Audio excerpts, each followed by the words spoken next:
generally do if you end up breaking a class or missed out a deadline that was really, really important? Most of us in these situations either choose to get defensive or choose development. But what do we really have to do if you want to build resilience in those situations?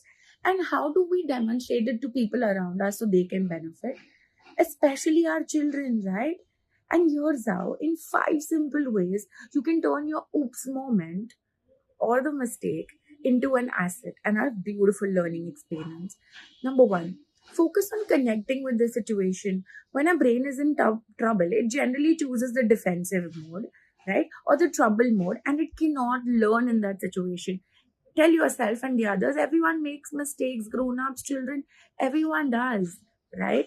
And it is important that we shift the focus from fear to focus and being in the present. Separate the person from the problem. Labels like lazy, clumsy become social identities. Instead, tell yourself, or anybody who's experiencing this, that you made a mistake, but you're not a mistake, right?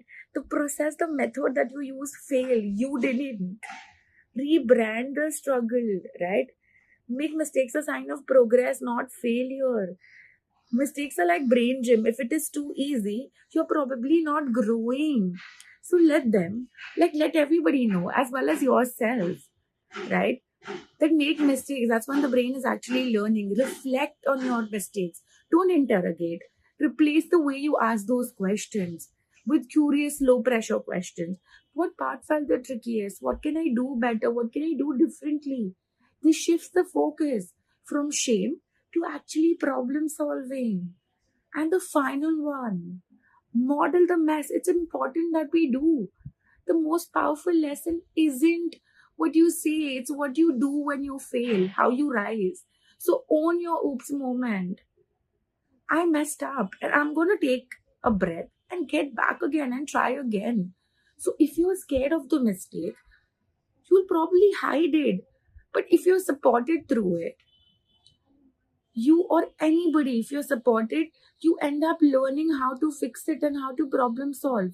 So which of these is your biggest challenge right now?